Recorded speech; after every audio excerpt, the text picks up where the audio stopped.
നമസ്കാരം. ന്യൂസ് കേരള പ്രധാന വാർത്തകളുമായി CK നാസർ കാഞ്ഞങ്ങാട്. രാജ്യം അടുത്ത 5 വർഷം ആര് ഭരിക്കുമെന്നറിയാൻ ഇനി മണിക്കൂറുകൾ മാത്രം. ലോക്സഭാ തെരഞ്ഞെടുപ്പിലെ വോട്ടെണ്ണൽ ഇന്ന് രാവിലെ 8 മണി മുതൽ ആരംഭിക്കും. ആദ്യം പോസ്റ്റൽ ബാലറ്റും പിന്നീട് ഇലക്ട്രോണിക് വോട്ടിംഗ് മെഷീനിലെ വോട്ടുകളും എണ്ണും. മോദി സർക്കാരിൻ്റെ 3-ാം ഊഴമാണ് എല്ലാ എക്സിറ്റ് പോളുകളും പ്രവചിക്കുന്നത്.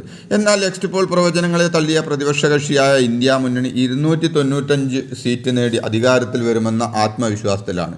അതേസമയം കേരളത്തിൽ UDF മുന്നേറ്റം പ്രവചിക്കുന്ന എക്സിറ്റ് പോളുകളിൽ LDFന് 0 മുതൽ 4 സീറ്റ് വരെയും NDAക്ക് 0 മുതൽ 3 സീറ്റ് വരെയും പ്രവചിച്ചിട്ടുണ്ട്. ഒരുക്കങ്ങളെല്ലാം പൂർത്തിയായെന്നും ആദ്യഫല സൂചന രാവിലെ 9 മണിയോടെ ലഭിക്കുമെന്നും സംസ്ഥാന മുഖ്യ തെരഞ്ഞെടുപ്പ് ഓഫീസർ സജ്ജയ് കൗൾ പറഞ്ഞു. തിരുവനന്തപുരം മാർ ഇവാനിയോസ് കോളേജിലെ വോട്ടെണ്ണൽ കേന്ദ്രം സന്ദർശിച്ചാണ് അദ്ദേഹം ഒരുക്കങ്ങൾ വിലയിരുത്തിയത്. വടകരയിൽ സംഘർഷ സാധ്യതയെന്ന് മുന്നറിയിപ്പ്. ഇതിനെ തുടർന്ന് ക്രമസമാധാന